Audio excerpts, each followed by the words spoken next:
Cuando yo voy con esta editorial y reclamo mi obra, la editorial me dice, no es tuya, Eli. Esta obra es nuestra por el resto de tu vida y cuando te mueras, 30 años más.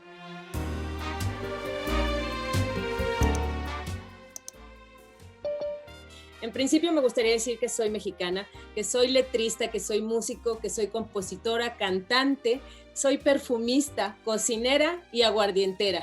Hace 30 años llegué a mi barrio, digo mi barrio porque ya se lo arrebaté a Frida Kahlo, ahora yo soy la reina de Coyoacán y son todos ustedes bienvenidos. La verdad de mis canciones, es decir, la sinceridad, la honestidad de mis canciones, ha hecho posible que yo experimente dentro del negocio de la música una sensación de libertad que más que sensación es mi realidad.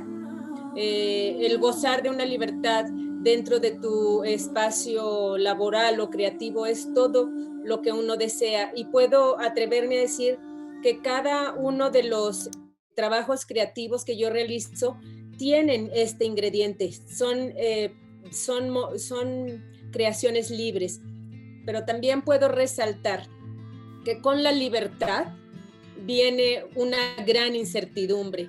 En 1996 yo publiqué uno de mis discos, de mis álbumes musicales, uno muy amado, y en este tiempo yo pertenecía, por supuesto, a un sello disquero, para que uno como músico o como compositor y cantante estuvieras en las ligas mayores, debías tener un sello disquero y debías tener una editorial.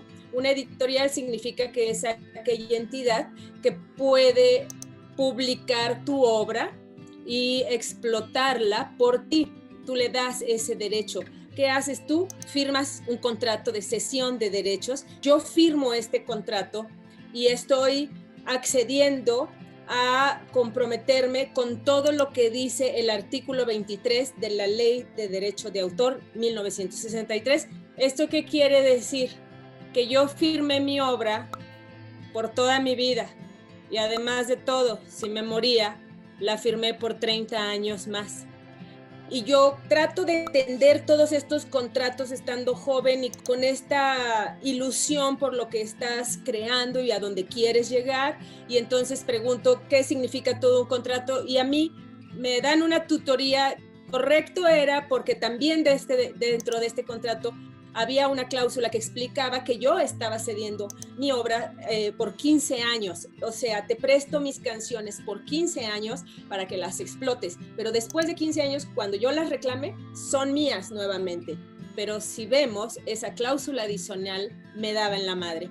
Entonces, 15 años después, cuando yo voy con esta editorial y reclamo mi obra, la editorial me dice, no es tuya, Eli, porque aquí puedes ver la cláusula adicional y esa cláusula adicional explica perfectamente que esta obra es nuestra por el resto de tu vida y cuando te mueras, 30 años más.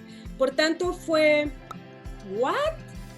ahí fue el momento en el que yo no estoy entendiendo, porque además de todo yo ya tengo una carrera de más de 15 años, es más de casi 20. Es como, ¿cómo? ¿En qué momento firmé eso? A ver, entonces vuelves a los archivos y vuelves a ver quién estaba detrás tuyo en ese momento y yo me pregunto, ¿por qué chingados no fui y leí la Ley de Derecho de Autor? Ese es el principal error del músico. Ok, tengo un manager, él lo hace todo, yo me dedico a tocar, a cantar y fue realmente frustrante, pero no fue, o sea, todavía lo más frustrante fue que yo les conté que yo firmé este contrato el 18 de diciembre del 96. Bueno, el 24 de diciembre de 1996, la Ley Federal de Derecho de Autor cambió y cambiaba a favor de los autores. Si yo hubiera firmado este contrato en enero, mi obra estaría de vuelta en mis manos. Pero como firmé una semana antes de que cambiara esta ley, yo me atrevo a creer que la editorial lo sabía. Fue realmente frustrante darme cuenta de todo esto. Yo sé que yo ya había formado mi propia como estructura, porque yo ya venía cansada de la realidad de mi industria, o al menos entendí que yo no era un artista que podía estar dentro de la industria de la manera como se organizan y de la forma ordinaria en la que ellos pueden ir día a día creando como proyectos musicales. Entonces, claro, desde el 2008 yo creé mi propia compañía que se llama Homie Company y me representa solo a mí, y es editora, es sello discográfico, es agencia de prensa, es productora, es promotora, y tiene un management en cada área de aquello que yo produzco, y he tenido que estudiar mucho, he tenido que ponerme las pilas para educarme, he tenido que sobrepasar este tipo de fracasos, porque la industria afuera o el mundo afuera es un monstruo que no le importa de qué manera crece un artista o de qué manera se establece una relación con el arte, y ahora yo tengo una manager exclusivamente en eso.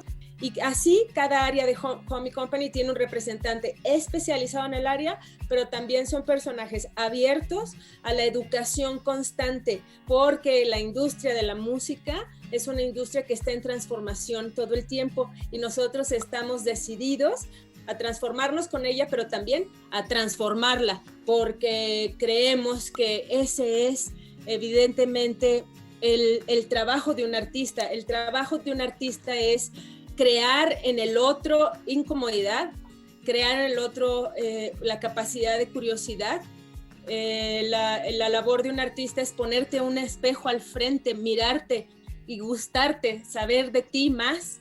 Considero que hay una idea equivocada de lo que es ser un cantante de pop o un cantante de rock o un músico alternativo. Se tiene mucha onda el título, y eso nos hace de repente como creer que vivir tocando el instrumento en ensayos, en tu estudio, escribiendo, tiene mucho valor, pero también tiene mucho valor estudiar, entender tus derechos, cuáles son aquellas posturas que te pueden ayudar a ser mejor, pero no solo eso, ayudar a transformar una industria, y esa es mi historia.